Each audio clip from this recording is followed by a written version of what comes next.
On this edition of Rising Stars, we interview lifestyle expert Cameron Washington. Cameron Washington Enterprises is a full-service lifestyle and brand consulting firm.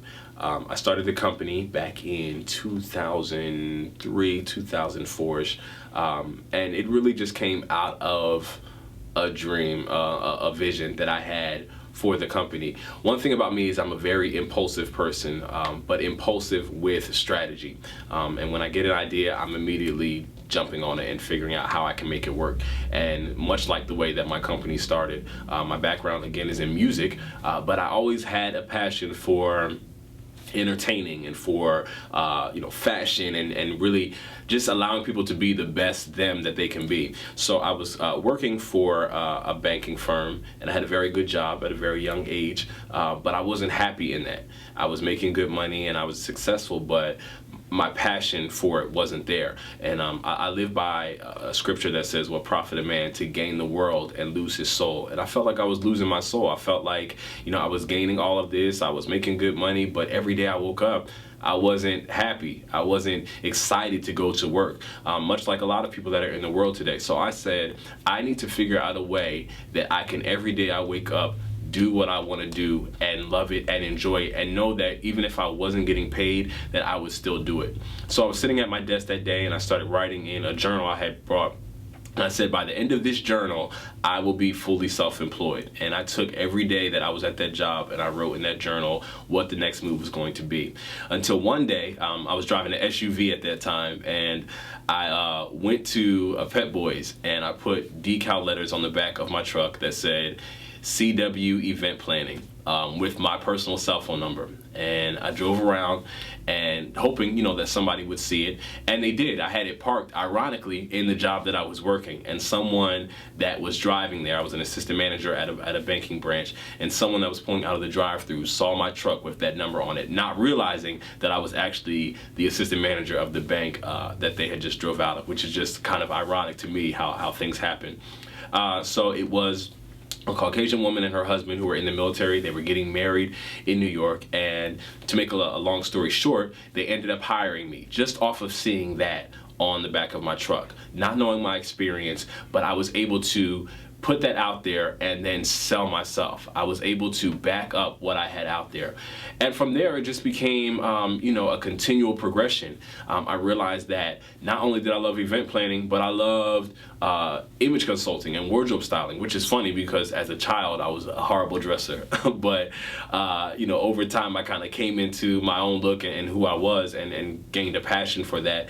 And so that became the next step. And each part of my company assists the other. Because of course, in the beginning it was just event planning. But when you're having an event, you need something to wear. And after that event, you need somewhere to go on vacation, or you need a way to get your house in order. So I started finding a way that all of these pieces, all the moving pieces, could kind of come together to create a full service company, which is where the word lifestyle comes from.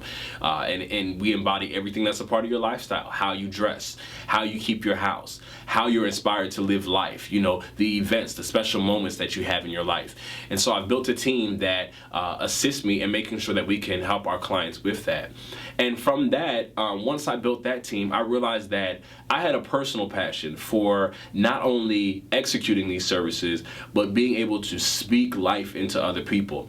And so I started doing a lot of the motivational pieces of it and kind of moving away from the service pieces, allowing my team to kind of use that part, and me kind of move more into the motivational and the one-on-one pieces of, the public speaking and, writing my book, Life with Style, which is really a mirror of my company. It's a personal manual on how to live that life, because a lot of people, we can't see beyond the walls that we're in. For a lot of people that live in the inner city, they can't see themselves living a fabulous life because they're in the city. But who says you can't? Who says that that space that you have, that studio apartment, can't be a space of euphoria, can't be the greatest space that you love coming to? And so that's what my book and what I do now is really about, is showing people that regardless of the environment you're in, there's a way that you can live the best life that you want to live until you get to the next level.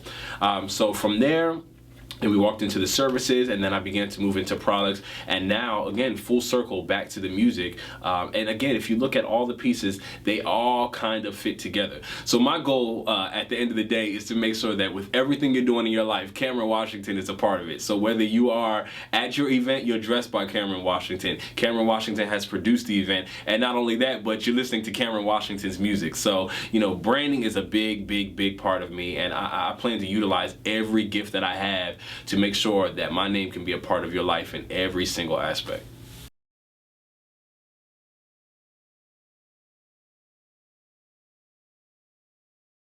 I wake up with prayer and meditation just to kind of get myself right and get myself structured for the day. And then I normally go into really just the planning phases. What do I want to do today? I set goals for myself. What do I want to accomplish today, and how do I want to do it? And at the end of the day, what results do I want? So that's really how the day starts. And from there, the day kind of just flows, because I really feel like when you start your day with organization and when you really have clarity of thought, you really can strategize your day and accomplish what you want to accomplish. And I always tell everyone to create goals for yourself, because once you have goals for each day, your day finds purpose and things kind of just begin to flow. So for me, that's really a typical day. And then of course, things come up, a new opportunity may come up, or I may get a new idea, and I always find time today just to brainstorm and think about the next move and how I'm going to do it with me and my team. So that's really a typical day for me when it comes to business. My biggest love, I would say that my biggest love in life is really being able to motivate other people. I get joy out of seeing other people be inspired and be motivated, not through just our personal connection, but just through seeing the things that I've been able to accomplish with little to nothing. For what I've been doing this for a long time, 10 plus years, and I'm really now just beginning to see the frugal benefits of it. But all along, I've done it because I've loved it. And when I say that, I'm talking about the motivational speaking and the event planning. I started my company with just event planning. That's all I was doing, was just event planning. And my love for that was so strong that it kind of led into other aspects in regards to the image consulting and the wardrobe styling. But I would say through that all, my biggest love is really seeing the response from people, whether it's through them being motivated or being pleased with the work that I've done for them. And that's kind of where the other things that I've done in regards to writing the book and doing the appearances and motivational speaking and a lot of the philanthropical parts of what I do comes in. But overall, I just love to see the response that I get from people through assisting them or through the motivational speaking or encouraging them. I do a lot of speaking to a lot of young people and a lot of young business people that are at the same place where I was, where they have so many different ideas and so many different desires and so many different things that they want to do, but they can't figure out how to mesh them together. And it took me a long time to figure out how to do that myself. In fact, a very notable person told me in the beginning that that wasn't a good idea, that I should really just focus on one thing. But I'm a strong believer that when you have been endowed with so many different gifts and talents, and when God has blessed you to be able to do so many things, that you should be able to utilize them. I always say that at the end of my life, I want to know that I've utilized every gift and every talent that has been given to me. And I think it's just a matter of knowing how to work them in time and in the right season, because everything will work if it's in its right season.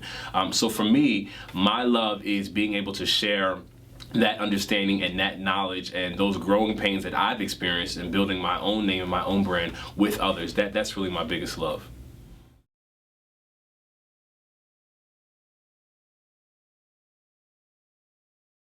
In talking about our youth and kind of what they need at this stage in their life, I've been blessed with the opportunity, because I do consider it a blessing to be able to share with anyone of any age, but particularly our youth, because our youth are in a very crucial time, and there's so much happening in our cities, especially here in Philadelphia, where I feel like our youth really need hope.